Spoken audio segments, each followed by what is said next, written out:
Buenos días otra vez. Muchas gracias de nuevo por la invitación y felicitaciones por la capacitación de algo tan importante. Pues les voy a hablar un poquito sobre cáncer de hígado. Espero que no haya hecho esta plática demasiado técnica, pero me voy a tratar de hacer rapidito en las cosas que tal vez no atañen mucho a tratamiento. Ayer les mostraba algunas de estas gráficas. Esta es la incidencia global de cáncer y como pueden ver, el hígado es de los más comunes, casi 1 millón de casos eh, globales al año y desafortunadamente 85% de estos casos se encuentran en países en desarrollo, ¿verdad? Sobre todo Asia, Latinoamérica. Las muertes por cáncer, pueden ver ustedes cómo también son igual de frecuentes, más de 800,000 muertes por cáncer. O sea, la relación entre incidencia y mortalidad casi es 1 a 1, porque desafortunadamente son tumores que se aparecen en etapas muy avanzadas y muy mortal. Es algo que mata a muchos de sus víctimas. Aquí en Centroamérica, o todo el mundo, pues pueden ver ustedes cómo nosotros en Centroamérica tenemos una proporción hombre-mujer mucho, como les explicaba ayer, mucho más pareja que en otros países. El cáncer de hígado en muchos países es mucho más frecuente, casi 8 veces más frecuente en hombres que en mujeres, pero aquí con nosotros es casi 1 a 1, ¿verdad? Y son las cosas que todavía no tenemos respuestas eh, al respecto, ¿verdad? Eh, el cáncer de hígado ha ido en aumento en las últimas décadas de los pocos eh, tumores que todavía van en aumento. Pueden ver cómo, sobre todo en las comunidades, eso son incidencia en Estados Unidos, las comunidades hispanas, las comunidades afroamericanas, ha crecido muchísimo en los últimos 20 años y se espera que siga así. Eh, tanto la mortalidad, tanto en hombres como en mujeres. Pueden ver ustedes como en mujeres también ha aumentado más del 140% en estas comunidades, sobre todo, ¿verdad? Pero en general ha aumentado en todas las mujeres también. Para nosotros acá, pues no somos la excepción tampoco. Estos son datos del INCAN de hace ya varios años, pero pueden ver ustedes cómo se ha casi cuatruplicado la incidencia de cáncer de hígado en apenas esos 10 años. Claro que han habido muchas mejoras en los métodos diagnósticos y probablemente en esos primeros años no se detectaron muchos, pero que definitivamente algo está pasando, sí, hay un aumento importante. Y es tanto en mujeres como en hombres. Y como pueden ver, como les decía, la incidencia entre hombres y mujeres es casi igual, eh, que, que es muy diferente al resto del mundo, ¿verdad? Aquí pueden ver ustedes en ambos sexos. Esos son los casos que yo les presentaba el día de ayer. Eh, pero tal vez más importante ver aquí el cáncer de hígado, como eh, si, si separamos la incidencia de la municipalidad de Guatemala con otros municipios, a grandes rasgos, población urbana con rural, el cáncer de hígado es más frecuente o está entre los tumores que son más frecuentes en la población rural, ¿verdad? De nuevo, la relación hombre-mujer comparada con el resto del mundo, que es hasta 2 o hasta 3 veces más frecuente en hombres, aquí con nosotros prácticamente es igual para mujeres que para hombres. Estos son datos de algunos casos que recopilamos en el año 2013 y 2014 sobre cánceres de hígado. Pueden ver ahí una 54% hombres, 46% mujeres. Y las edades, pues es más frecuente siempre en mayores, ¿verdad? En mayores de edad, 50 años, mayores de 50 años, hasta un 20% mayores de 70 años. ¿verdad? Es muy raro que el cáncer de hígado se presente en menos de 50 años. ¿Cuáles son los factores de riesgo que predisponen a cáncer de hígado? Pues definitivamente el 90% están asociados a cirrosis, ¿verdad? De dónde la causa de la cirrosis es lo que varía, ¿verdad? En la gran mayoría de las poblaciones de Asia, por ejemplo, la infección crónica por hepatitis, tanto hepatitis B como hepatitis C, es la razón de esta cirrosis en la mayoría de las personas, ¿verdad? Sobre todo Asia y Medio Oriente en hepatitis B y en Estados Unidos hepatitis C y África también, ¿verdad? Consumo de alcohol, muy común entre nuestras poblaciones, ¿verdad? Hasta 2 veces más frecuente. Eh, y el hígado graso con tanta problema de obesidad y de diabetes, esto ha sido una causa, un factor de riesgo mucho más importante, sobre todo en países desarrollados. Ahora aquí con nosotros, esta es nuestra teoría. Creo que ayer les mencionaba un poquito sobre que aquí con nosotros no parece ser ninguno de estos factores de riesgo los más importantes, sino tenemos la teoría de que la exposición a aflatoxinas que vienen contaminando los granos, sobre todo maíz, son una de las más importantes causas de cáncer de hígado aquí en Guatemala. Eh, Pueden ver aquí ahorita estos datos de 162 casos de diferentes hospitales y como pueden ver ahí, la hepatitis C, hepatitis B y hepatitis C no están relacionadas con la mayoría de, de estos casos, apenas un 8% y un 5% hepatitis C, ¿verdad?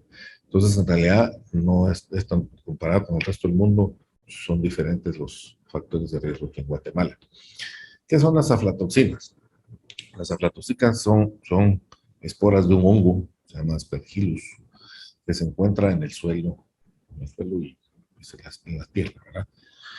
Y se estima que las aflatoxinas pueden contaminar hasta un 25% de todos los cereales del mundo, ¿verdad? Sobre todo maíz, nueces, manías. Y entonces estos mohos pueden contaminar los cultivos incluso desde la siembra hasta que se cosechan, ¿verdad? Eh, las aflatoxinas se han relacionado no solo con cáncer, sino con otros efectos en la salud, ¿verdad? Retraso en crecimiento, retraso en desarrollo, efectos congénitos como paladar hendido, labio leporino, inmunosupresión y bueno, más atañendo a lo que es nuestro tema hoy, daño hepático y cáncer hepático. Estos son estudios hechos en China, cuando habían poblaciones que, aunque no crean ustedes, antes de tener una dieta a base de arroz, tenían mucho maíz también. Y ahí hicieron seguimiento de poblaciones, más de 18,000 personas, en donde midieron las exposiciones a aflatoxinas y también a hepatitis B. Y pueden ver ustedes a la derecha que el riesgo de contraer cáncer hepático si uno estaba expuesto a hepatitis B o si uno estaba expuesto a aflatoxinas o si están expuestos a ambas es enorme, ¿verdad? Hasta 60 veces más frecuente desarrollar cáncer de hígado si uno tiene las dos cosas, ¿verdad? Aquí en Guatemala se han hecho muchísimos estudios desde hace mucho tiempo sobre niveles de aflatoxinas en maíz en los mercados de todo el país y pueden ver que casi más de la tercera parte de las muestras que se obtuvieron están con niveles altísimos de, de aflatoxinas. ¿Verdad? Entonces, que estamos expuestos a estas aflatoxinas, definitivamente lo estamos. Estos son los departamentos donde se obtuvieron las muestras más altas, ¿verdad? Alta Verapaz, Petén, Quiché, Suchitepeques y Zacapa, ¿verdad? Que son las muestras que demostraban más frecuentemente contaminación por aflatoxinas de maíz en los mercados. Hasta incluso en la encaparina, pues obviamente si está en el maíz, tiene que estar en los productos que están a base de maíz, entonces se han demostrado también contaminación en Incaparín. También hemos hecho estudios sobre niveles de adultos de aflatoxinas aquí en Guatemala, y como pueden ver aquí a la derecha, están niveles muy parecidos a los de China y hasta los de África, en Kenia, de exposición estos son pacientes sanos a los que se les sacó sangre y se les determinó si que tenían niveles altos de aflatoxinas, y son tan altos como en aquel entonces en China o en África. O sea, sí son niveles muy, pero muy altos. Y aquí también, pues estas fueron las, las comunidades donde se fueron a sacar esas muestras, y aquí sí pueden ustedes ver la diferencia entre las poblaciones rurales y urbanas. La exposición a aflatoxinas es mucho mayor en las áreas rurales y en las áreas indígenas. ¿Verdad?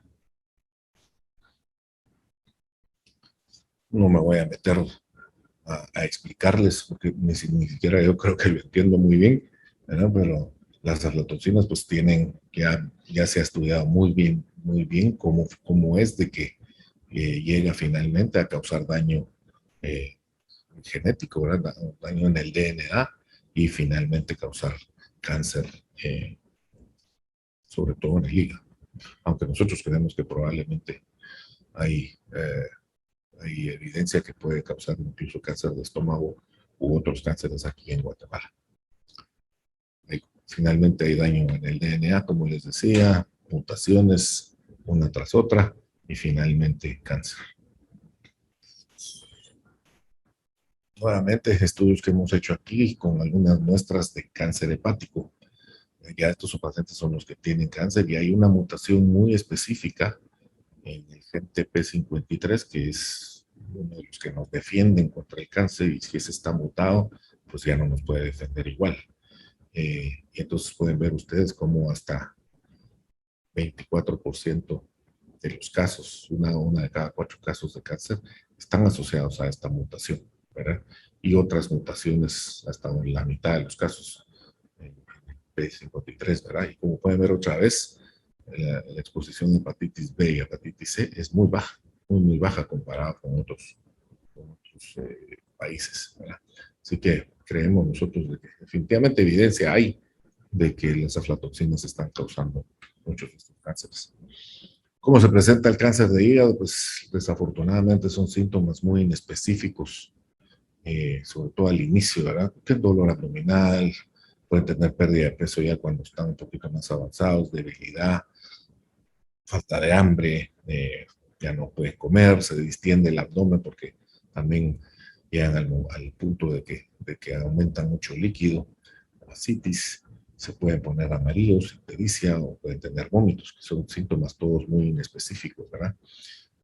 Nosotros ya cuando lo examinamos pueden tener el hígado aumentado de tamaño, se puede incluso palpar una masa, y muchas veces son tumores muy grandes.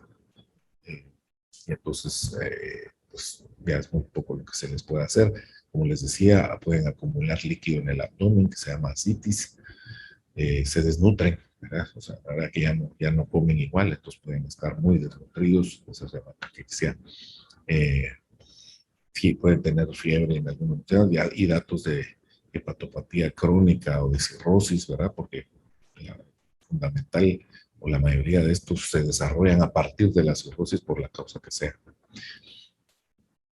Eh, ¿Qué hacemos para detectar una masa hepática? Pues bueno, pues vemos algunos exámenes de sangre, por supuesto, sobre todo pruebas de función hepática, y después hay ciertos marcadores tumorales específicos que buscamos en sangre, como sobre todo lo que es una proteína que se llama alfa-fetoproteína, y cuando esa está muy elevada, pues casi siempre, junto con una masa, es en ultrasonido, en tomografía, eso es diagnóstico, ¿verdad? A veces hay otros marcadores que pueden estar elevados. También usamos otro tipo de imágenes, tomografías, sobre todo trifásicas, ¿verdad? Donde en las diferentes fases, precisamente la arterial, una fase portal, una fase tardía, se ven diferentes, hay ciertas características de esta transición durante las fases que son bastante patognomónicas del cáncer de hígado y entonces a veces no tenemos necesidad de hacer biopsia porque esto ya es prácticamente diagnóstico, ¿verdad? También usamos un ultrasonido específico que se llama FibroScan para evaluar la elasticidad del hígado, sobre todo los pacientes cirróticos. La resonancia magnética a veces también nos puede ayudar mucho. Y pues el famoso PET, CT, que cada vez tiene más importancia y donde podemos evaluar no solo las masas hepáticas, sino en cualquier parte del cuerpo. Pero al final de cuentas, pues en muchos tumores sí se necesita sacar una biopsia, pero en el caso que se pueda hacer dirigida por ultrasonido, ¿verdad? Sobre cuando están las masas. Sin embargo, como les decía, si la fafetoproteína está muy alta y hay indicios de que la tomografía tiene las características específicas, a veces no necesitamos la biopsia. Ahora ya se considera un cáncer hepático. ¿Cómo tratamos el cáncer? ¿Cómo tratamos el cáncer de hígado? Pues es un manejo como cualquier otro cáncer multidisciplinario, que es ahí donde entran ustedes a ayudarnos muchísimo en la coordinación de todo esto, ¿verdad? Porque está el cirujano hepatobiliar, los oncólogos médicos que pudieran dar la quimioterapia o inmunoterapia que viene muy de moda también y está funcionando mucho mejor en estos casos, los radiólogos intervencionistas que pueden aplicar quimioterapias directamente al hígado. Algunos casos en etapas tempranas pueden incluso tener ser candidatos a trasplantes hepáticos en donde esto esté a la mano.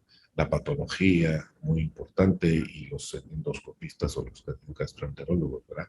Además de todo lo que ustedes pueden ver a la derecha, nutriólogos, psico-oncólogos, especialistas en dolor, y muy importante los paliativistas, porque, como les digo, muchos de estos vienen en etapas muy avanzadas. ¿De qué depende el tratamiento? Pues obviamente, como cualquier otro cáncer de nuevo, la etapa de presentación, ¿verdad? O sea, qué tan avanzado está, cómo está el paciente, ¿verdad? O sea, cómo está su estado general, qué tan afectado está el hígado, ¿verdad? Qué tan severa es la cirrosis que tiene, sus pruebas hepáticas. Obviamente en nuestros países, pues qué recursos tiene el paciente, si tiene o no tiene seguro para tener acceso a estos medicamentos nuevos de inmunoterapia, por ejemplo, que son muy caros, y obviamente es indispensable tener experiencia en el equipo médico tratando estos casos. La cirugía es pues bastante, es cuando se puede, que es el mejor que se puede ofrecer, pero desafortunadamente son muy pocos los casos que son candidatos a cirugía de entrada porque vienen ya muy avanzados. Se hacen resecciones de segmentos o a veces hasta la mitad o incluso hasta un poco más de la mitad se puede quitar del hígado o hasta trasplantar el hígado. Todo depende de dónde está localizado el tumor y qué función tiene el resto del hígado, ¿verdad? Hay algunas terapias donde preferimos no operar por X o Y razón. Muchos pacientes tienen otros problemas cardíacos, pulmonares, etcétera, no son candidatos a cirugía. Entonces, recurrimos a las terapias de ablación, que básicamente queman o congelan o causan cambios térmicos en los tumores a través de radiofrecuencia o láser o microondas o ultrasonido, o como les digo, ablación con frío, ¿verdad? Que son también una buena opción en algunos casos, ¿verdad? Y como les decía, los radiólogos intervencionistas nos ayudan mucho para poder inyectar quimioterapia directamente al tumor a través de las venas específicas, de venas y arterias específicas del tumor, y, y eso lo hacen los radiólogos intervencionistas, ¿verdad? Y el tratamiento sistémico, que desafortunadamente es la única opción que tienen en muchos casos avanzados, es darles quimioterapia o más recientemente inmunoterapia. Usamos una clasificación que se llama la clasificación de Barcelona para determinar cuál será el mejor tratamiento para los pacientes, si están en una etapa temprana como etapa 0, ¿verdad? O etapa A, Muchos pueden ser candidatos a cirugía, trasplante o esas medidas de ablación cuando ya llegan a etapas más avanzadas, pudiera ser factible una quimioembolización o incluso ahora radioembolización con algunos isótopos radioactivos, ¿verdad? Pero conforme van siendo más avanzados, desafortunadamente la mayoría de los casos, pues solo se da tratamiento de soporte, tratamiento paliativo. Estos son los casos del estudio que les mostré anteriormente y pueden ver ustedes cómo la mayoría ya venían con una masa palpable. Cuando uno ya palpa una masa en el hígado es porque ya está grande, ¿verdad? Una tercera parte de estos pacientes ya tienen ascites, o sea, ya tienen líquido en el abdomen, otro signo de una enfermedad avanzada. Y más de la tercera parte también ya vienen con problemas de función hepática. Todo esto es eh, eh, indicios de enfermedad muy avanzada. Por tal razón, como pueden ver ustedes aquí, el 70% de los pacientes pues solo les ofrecemos cuidados paliativos, ¿verdad? Muy pocos se les puede ofrecer algo local como cirugía, quimioinyección o radiofrecuencia. La gran mayoría ya vienen en una etapa muy avanzada. Y que entonces por eso que no nos extrañe que el cáncer de hígado, como les mostré ayer, es uno de los mayores asesinos por cáncer en nuestro país. Solo el estómago es un poquito más frecuente, pero no mucho, ¿verdad? Pero esto va a cambiar, lo más seguro es que el hígado va a seguir aumentando muchísimo en nuestro país. Entonces, pues la incidencia va en aumento, tanto en hombres como en mujeres, en nuestros países latinoamericanos.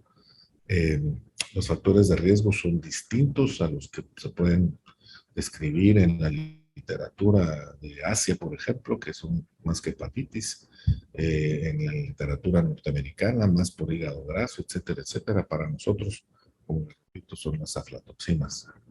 Los síntomas son muy inespecíficos de entrada, ¿verdad? Por eso la mayoría vienen en unas etapas muy avanzadas y por ende la alta mortalidad. El diagnóstico se hace con imágenes, los niveles de alfa-fetoproteína y cuando no tenemos suficiente sospecha con estas dos, pues entonces hay a veces que sacar la biopsia, ¿verdad? El manejo, repito, pues es multidisciplinario que incluye a muchos subespecialidades, pero aquí muy importante el manejo de cuidados paliativos o de soporte por el avanzado de muchos de estos casos. Así que se los dejo por ahí y pues atento a cualquier pregunta que puedan tener.